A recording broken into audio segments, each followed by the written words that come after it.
Let's talk a little birds. Let's go. Now's the time. We need to know Miles' thoughts on the 2025 birds. What do you think? It's hard to argue with the record at this point. Lost a lot of guys.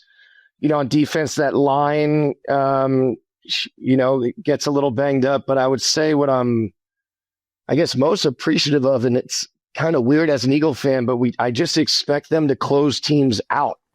I know. I really do. I think Jalen, that kind of just, cool hand Luke back there, his demeanor, I think in the beginning of his career was maybe frustrating for Eagles fans because we're a real passionate fan base and we want that quarterback. Maybe, when you're winning, it's all good. You're like, all right, cool, dude's unflappable. But then when you're losing, you're like, show some damn emotion, dude. But it's, Eagles have been, I think even under Andy Reid, he averaged like 10 wins a season, in all those McNabb years. Like there's been a couple of down years, but for the most part, I'm just really appreciative that ownership and those players and those coaches put a winning product on the field.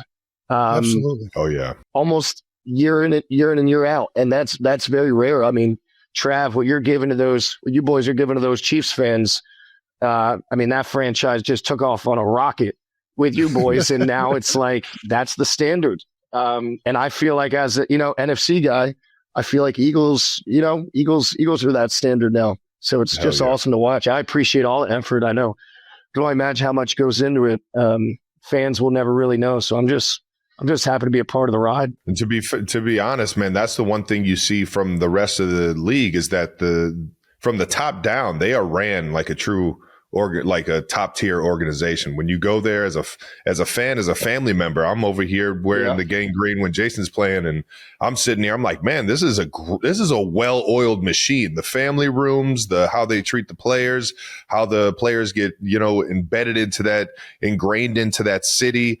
From the top down, man, without a doubt, man, Philly's organization's top tier. And you just touched on the ownership. Jeffrey Lurie just got put in the Philadelphia Sports Hall of Fame. I think he's in there for contention to be in the NFL Hall of Fame one day as an owner.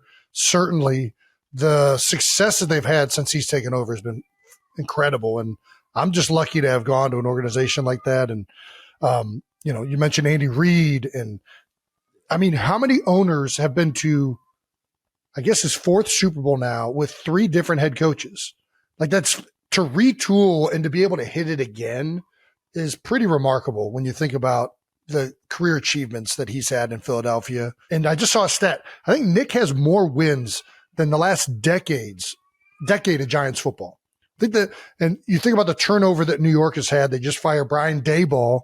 And I think they had 54 wins in the last 10 years. And Nick just surpassed him this past week. It's like, we've been pretty spoiled, no doubt about it.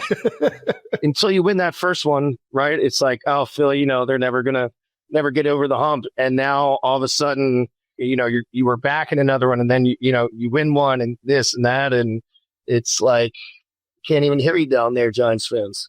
We're not even focused on you, dude.